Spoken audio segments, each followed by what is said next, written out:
Welcome to the Wear, Wag, Repeat podcast. I'm Tori Mystic, here with my dog Lucy. Together, we're interviewing cool, creative women entrepreneurs whose work is inspired by their dogs.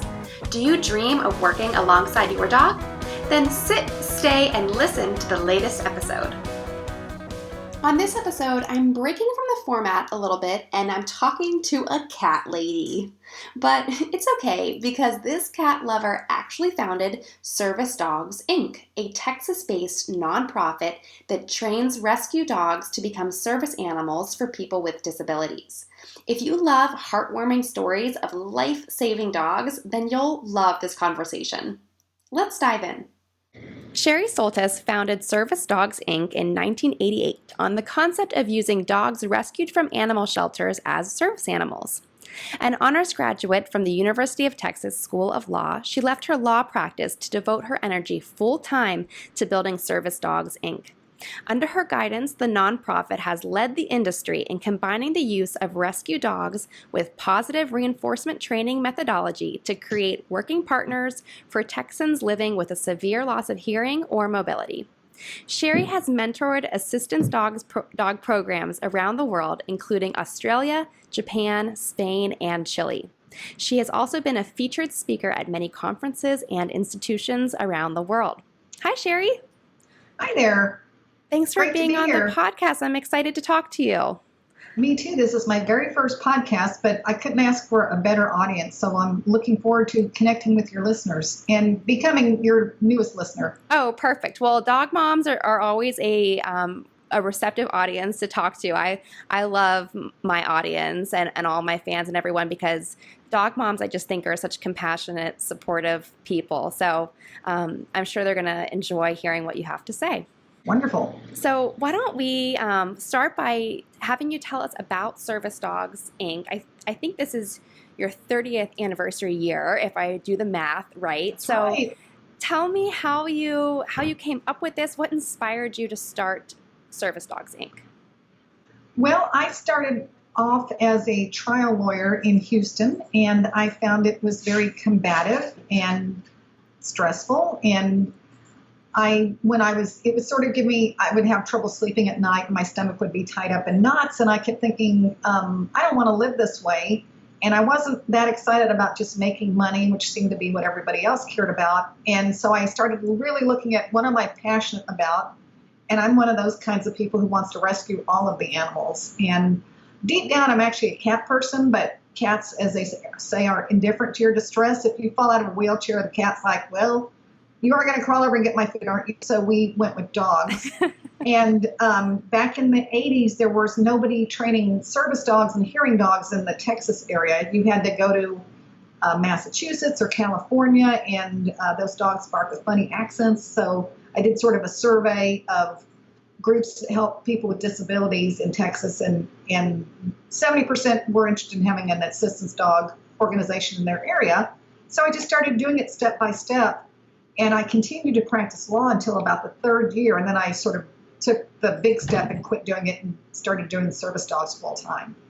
That's incredible. So, yeah, this was even before the internet. So the way I actually found out about this was just thinking, oh, the universe will send me a signal, and I happened to see a magazine that had an article about dogs that help people with disabilities, and it turned out some of them use shelter dogs, most of them breed. And I wrote to the resources in the article, and they started giving me more information about different groups that did it. And I wrote to every single group in the country, and they said, we have an annual conference. So I started going to those, and now I'm the vice president of that organization. And it really shows you don't really have to be qualified or know anything. You just have to put one foot in front of the other, and people will show up to help you. And if you don't know how to do something, like I didn't know how to apply for a tax exempt status, somebody knows somebody who does. So just start asking around and you'll find the things you need. So when you first started, did you have someone in your life who had mobility issues or hearing issues that inspired you to pursue this, or a client or something? I had cats. I didn't even have a dog. So I got a dog. So I thought I can't, run a dog organization without a dog. But I didn't know anybody with disabilities. We did have one client, but didn't really think about him. In fact, we trained a dog for him. So I started it from the animal point of view, but now I've quickly grew to love the human side of it as well. And it's really something where you take a dog that someone's thrown away and you put it with somebody who maybe is left out of things sometimes, and then together they each help each other. Yeah, it's so wonderful. I actually have done some marketing help or just posted on social media about an organization in Philadelphia, because I'm in Pennsylvania, in Pittsburgh, but in Philly there's a group called New Leash on Life, and they pair inmates with rescue dogs, and the inmates train them to become service animals. I think that's what they do, if I get it correctly. But I think it's just so wonderful to pair people who are left out of things or have hardship in some way with animals who are also very forgotten. It's just like a perfect partnership in so many different ways. I really like the prison programs. Those were started in the 80s by a nun in the Seattle area. And then we're in the third year of the only program right now with juvenile prisons. So we work with Texas Juvenile Justice Department, and they have kids or they call them youth, that are pre-approved to be in the PAWS program, pairing achievement with success. So we go out there once a month. They have dogs that live with them. We get the dogs back after they've started them in the foundation behaviors. And those dogs really have an advantage because they're living with somebody full time. And the kids design their own program to re-enter society, but the dogs sort of give them sort of a partner. And one girl said, my dog may never see her puppies again, but I have a baby, and at least I know I'll see my son again. And one young man said, when I look into my dog's eyes, I see my victim's eyes. So the dogs become a big part of their therapy. And because we use only positive training, the youth also learn how to influence people. One young man said, I don't have to pick up a knife or a gun. And I was like, oh boy. But they've never been exposed to how to influence people with positives. So that's what this training also helps them do. Yeah. And their recidivism rate is half of that of the kids that aren't in the PAWS program. So that's another fun fact. Yeah, that's wonderful. So tell us more about the positive training methods. What decided you to do that when a lot of other groups weren't training in that way when you first started? Well, I was actually watching public TV, and there was a show in the early 90s called Mac and Muttley, and it was a host with a dog, a shaggy dog, and he was comparing dog training and dolphin training. And I thought, there's SeaWorld of Texas is in San Antonio. It's an hour from us in Austin. And so I just started going over there and knocking on their door and saying, hey, maybe you guys can help us learn how to train. And they took us under their wing. Our director of training was with SeaWorld for 30-something years, and they pioneered positive training and animal learning with their animals, because their animals are so big that if the animal doesn't like you, it can really, really hurt you. Mm-hmm. And they mentored us. So the methodology is called operant conditioning. There's Pavlov, that's classical conditioning, and there's B.F. Skinner. Operant conditioning just means the main thing that influences the behavior is the consequence, what happens afterwards. So if something good happens, the organism will choose to give you the behavior more. So if you've ever found a quarter in a payphone, you'll check that payphone the next 50 times you go by because of the consequence, not because there's a sign that says you shall check the payphone. Or if you have a lucky slot machine in Vegas, you'll play it over and over again because of the consequence. So it's really amazing to see what you can get animals to do when you're nice to them. And then this turns it into a science. So intuitively, especially as women, we're like, I don't like choking my dog on a choke chain. That seems yucky, like the German military foundation of dog training. So this gives you an actual systematic way to apply what you knew in your heart was the right way to do it. So it's amazing. I never really knew the methodology behind that, and the way that you explained it from like a psychological explanation, it just makes so much sense. With my own dog, Lucy, we walk a ton on the sidewalks around my neighborhood. And just like, there's certain dogs that your dog doesn't really like. And so walking on the leash, she would occasionally, spaz out at some other dog that she didn't like. And it just never really worked when I would yell at her and say like, no, no, no, and pull her back. She just didn't respond to that. But then when I kind of flipped the script and started saying, leave it, like, good girl, and like preparing her, like making her walk nice when I saw the dog 50 yards away or whatever, she had such a better response and such better behavior when I did that. So I've been doing that for like the last couple of years or so, but I never heard the methodology explained the way that you put it, but it makes perfect sense. Well, if you don't want to, that's okay. If you don't want to look at the other dog, and sometimes I have a border collie and she would do the same thing or chase a squirrel, you get them to look at you, get them to do a behavior that they cannot physically do at the same time as the behavior you don't want. So Right. you want her to look at you when you pass the other dog, not at the other dog, because whatever they're looking at is what they're thinking of. So you can even bring a high value treat that blows her mind. So if you have it in your obnoxious fanny pack, which you can start designing and make beautiful ones, or your pocket or whatever, before the other dog's so close that she can't resist it, when it's further away, you say, Lucy, and she looks at you and she gets a treat, which you have kind of in your left hip where you want her healing. Mm-hmm. And then you can be sort of delivering the treat as you pass the other dog. So she's occupied with the treat. Or you say, right when the other dog's coming, you say, Lucy, you get the eye contact, she gets the treat. The other dog will eventually become a cue for her. She'll see that other dog. She'll whip her head around at you and go, pay me, give me that chicken, because I'm looking at you. You start it off in a very, you start off eye contact like in your hallway or your house. Lucy, Mm-hmm. every time you look at me, something amazing happens.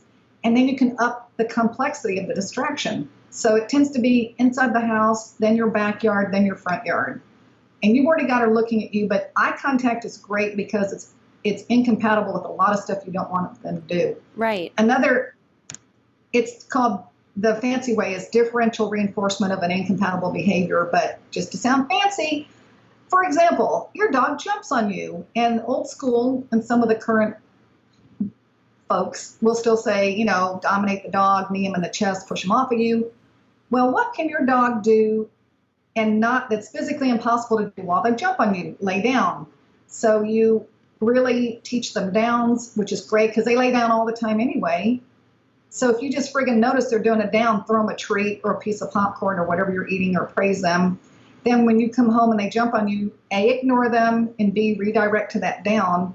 And when all 4 feet hit the floor, you might have to kind of approximate it. They get the treat, they get the attention, and it's a much better way to get them not to jump on you is to train a really strong down versus kicking off of you, because it doesn't teach them anything. It just teaches them that you're scary.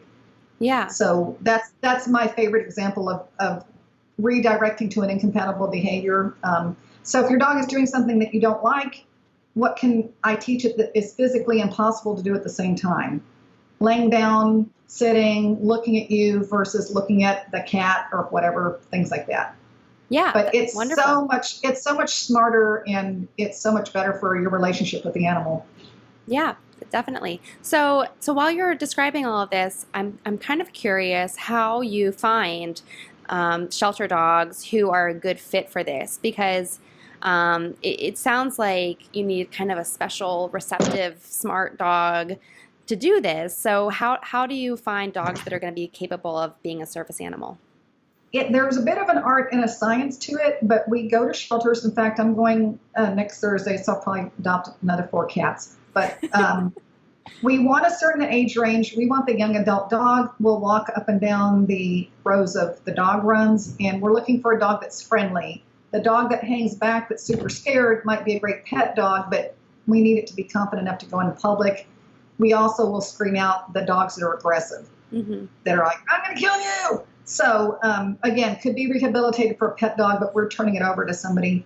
So we want the friendly dogs, and then we'll take them out into a yard and do a little bit more temperament testing. Like we might just sit in a chair and the dog's off leash, and we're like, how long does it take the dog to come want to hang out with me versus he's just sniffing the old tennis ball, because we want a dog who's people oriented. If it's going to be a hearing dog and alert a deaf person to sounds, we might make a little timer buzzer go off and see if the dog goes to it or is interested in it, or versus ignores it completely or tries to eat the timer and attack it. If it's going to be a service dog, it'll do a lot of retrieving. So we might throw a ball or pull a toy on a string to see if the dog shows any interest in that. And even when we adopt it, we'll sort of still have it on probation for a little bit of time, because sometimes at the shelter they're sick, so when they feel better, they change. Or right now in Texas, summer's super hot, so it sort of suppresses their behavior. So when they get home and it's cooler, they might be like, I'm actually super crazy. I was just super hot. So we sort of make sure we take enough time to know what we're really getting. Yeah. Because a trainer can be successful with all kinds of dogs, but we're turning it over to somebody with a disability and who, oh, by the way, take it to restaurants and Neiman Marcus or shopping and wherever. So we don't want to give them a project dog. We all have our own project dogs. Like I have a different dog that's dog aggressive, but I wouldn't stick that with a client. Right. Because they're not going to be hyper vigilant to the dog's level of respiration and how much its eyes are dilated like a trainer is going to be. So we want to give them the best dog for that job. Right, exactly. So how many dogs roughly do you train every year? Or maybe you know how many you've done in the last 30 years, but how many are you sending out? Probably do about 15. We don't do, it's different, but we do about 15 a year right now. And training takes about a year because we spend a lot of the time training the client how to use the dog. Yeah. So today we just had the end of a 5-day class where we had some people here who were learning all week how to use their dogs. And then we'll move the dog in and we'll drive to their house weekly anywhere in Texas and continue to train them how to work with the dog in their home and their community so they're comfortable with everything. And do you have foster families look after the dogs in that year-long training process? They live here. We have a 6-acre campus, so we have dog runs. We have air-conditioned kennels for them. But we do like to have foster families who will take the dog home at night or over the weekend or over a holiday weekend.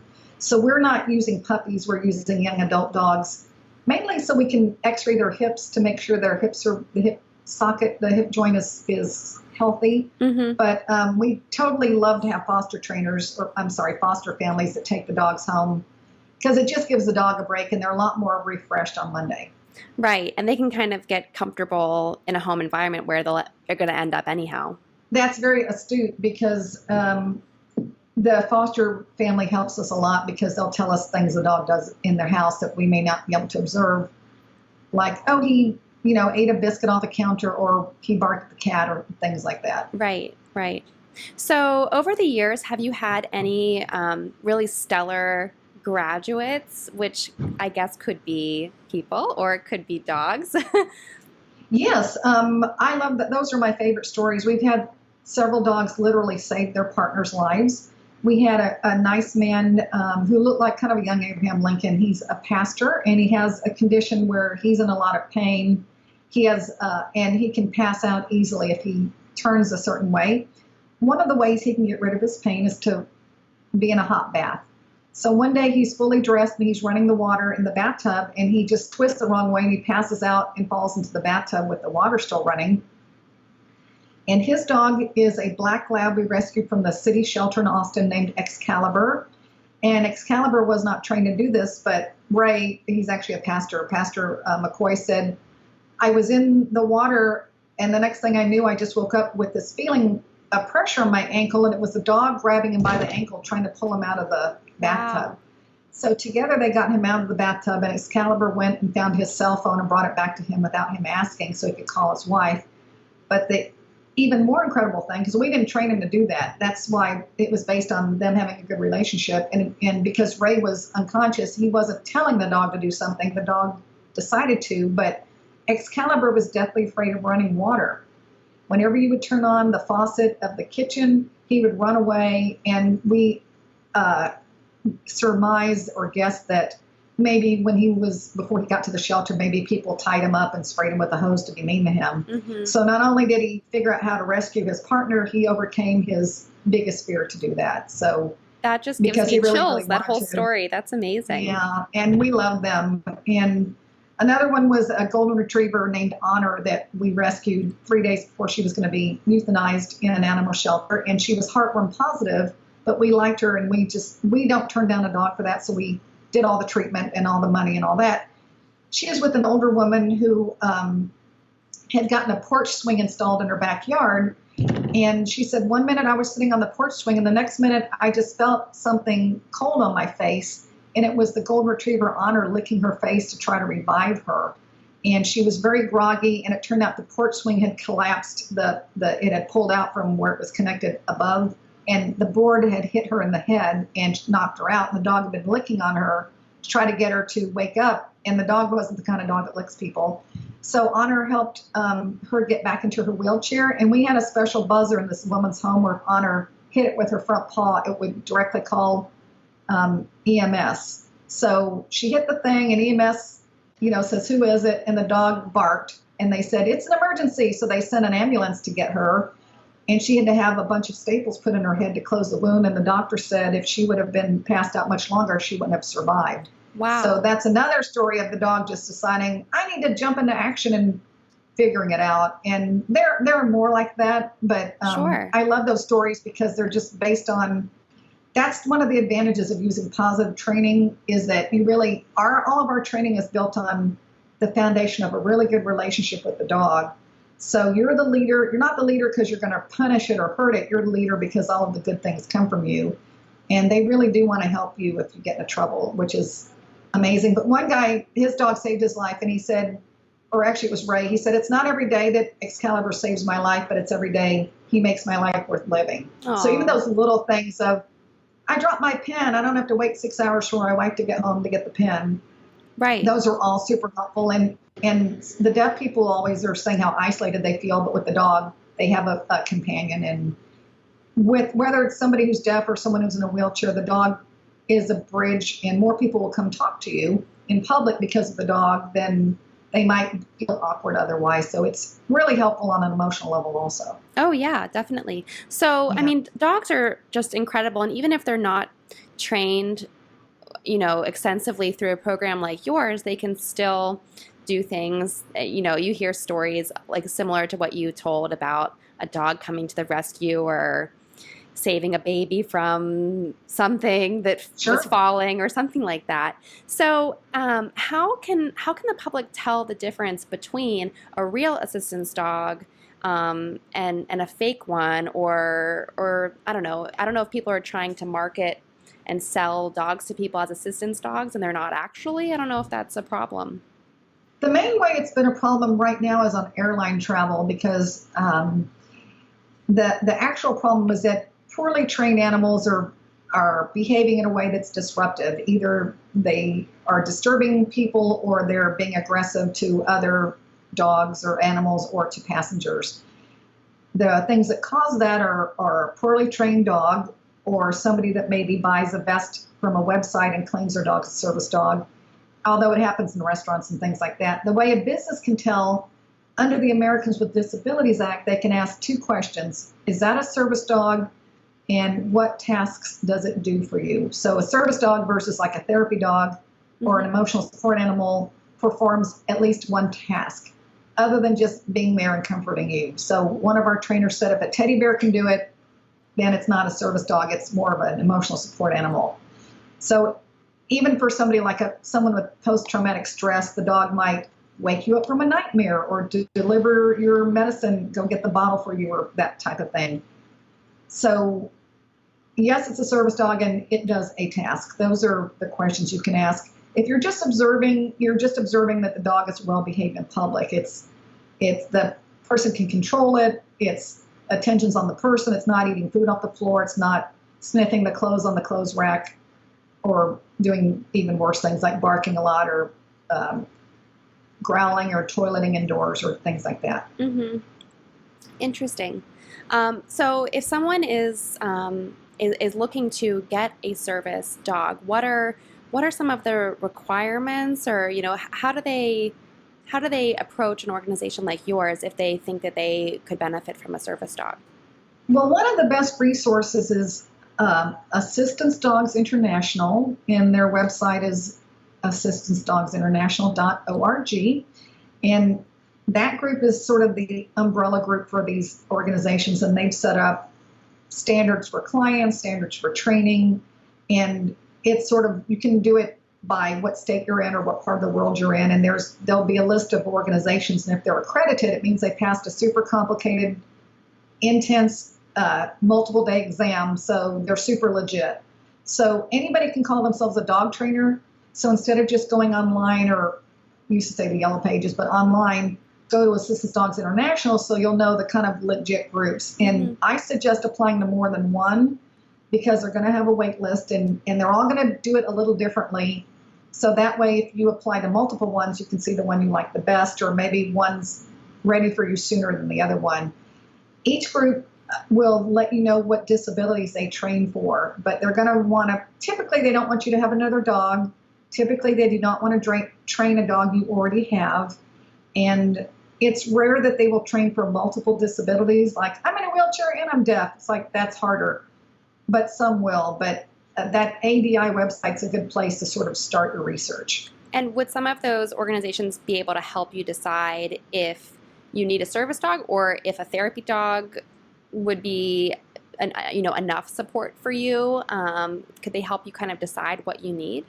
They're more focusing on the physical disability. So I think with a therapy dog is really where you have your own dog and you take it to the hospital and people pet the dog, and then you're volunteering with the dog. You may be thinking about an emotional support dog, or sometimes they'll say psychiatric service dog. They might be able, they'll tell you what they can train a dog to do, and then you might decide what behaviors you want. But you're probably already going to be aware of what your disability is. So you know you're deaf, you know the dog's going to alert you to the door knock and the phone and the smoke alarm, or you know you're in a wheelchair and you have trouble picking things up. So you're probably going to go in there knowing the kind of dog you want. We do get a lot of people that they have some sort of phobia and they want a dog to help them, but sometimes you have to say, what is it you want the dog to do, and how's the dog going to know that you need that? So if you want sort of an emotional support animal, it might be helpful just to work with a good trainer who uses positives, and they might even help you pick out a dog, because it depends on your lifestyle. And this applies to anybody getting a dog. Are you going to jog? Do you want the dog to watch TV with you, hang out with you in your office all day? What's your lifestyle? Are you around water? What age dog do you want? Puppies are cute, but they're kind of the gates to hell because there's so much work with getting them house trained and all that stuff. So, do you want long or short hair? What's the climate like?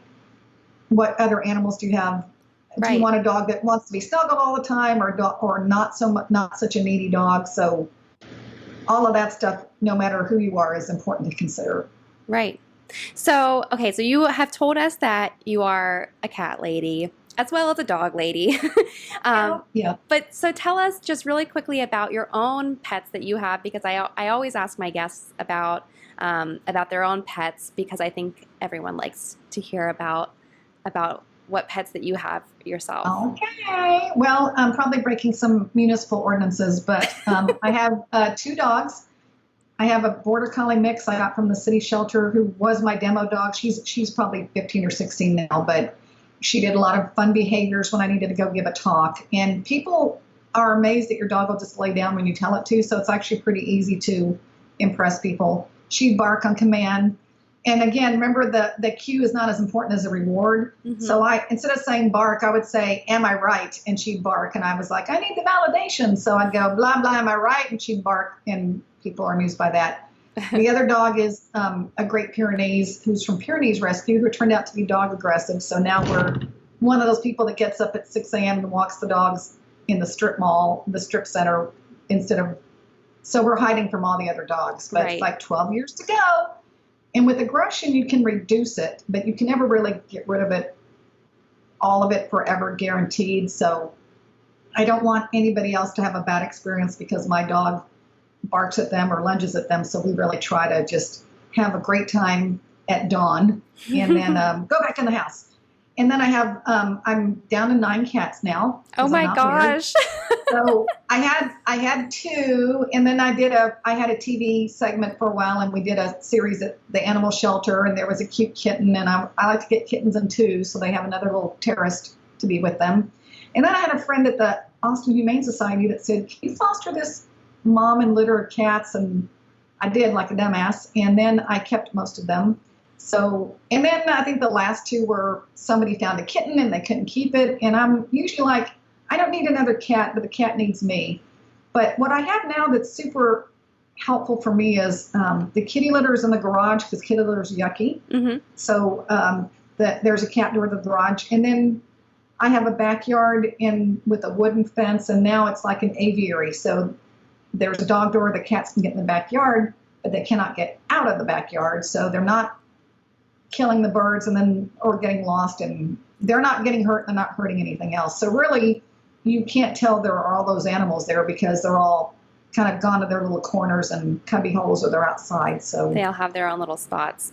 But it's wonderful. It's like I feel like Snow White. Like I just get up and there's woodland creatures everywhere. So I think it's super charming. Do they make your bed for you too, like Snow White?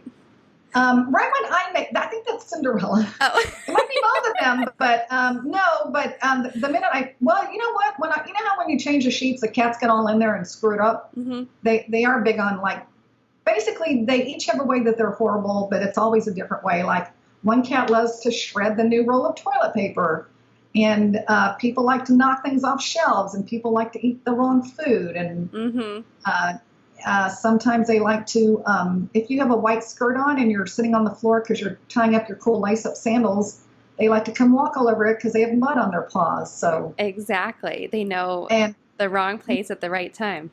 Yeah, so I say cat hair is nature's dental floss, and I just finished campaigning for Texas State Representative, which I didn't get, but I always had a little bit of fur on my clothes, and I was like, that's awesome. I don't want to intimidate people by being perfect. So I'm okay with some cat hair on my black suit. Makes you more relatable. I agree. That's right. Although I had an opponent who was sitting next to me, and she had a black suit on with a giant wad of white fur on her sleeve, and I was like, I think that came off of me, but I'm not going to say anything.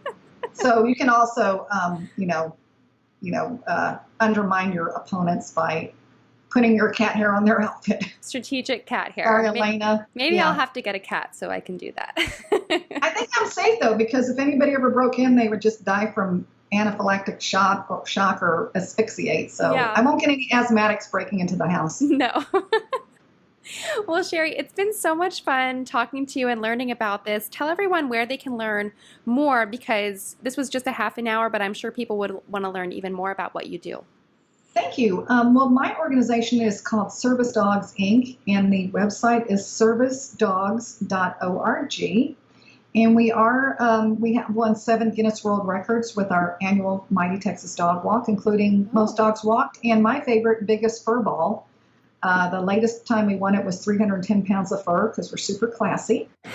And then AssistanceDogsInternational.org is where you can find a list of great guide dog schools and other schools that train hearing and service dogs, seizure dogs, psychiatric support dogs, and dogs for veterans with post-traumatic stress. So it will also give you the industry standards, and we're having a convention in Minnesota in August, so that'll be fun. And we're trying to help our government make sure that when they write laws about service dogs and public access, they're hearing the perspective of the trainers and the people that use the dogs. Right, and but it's inclusive.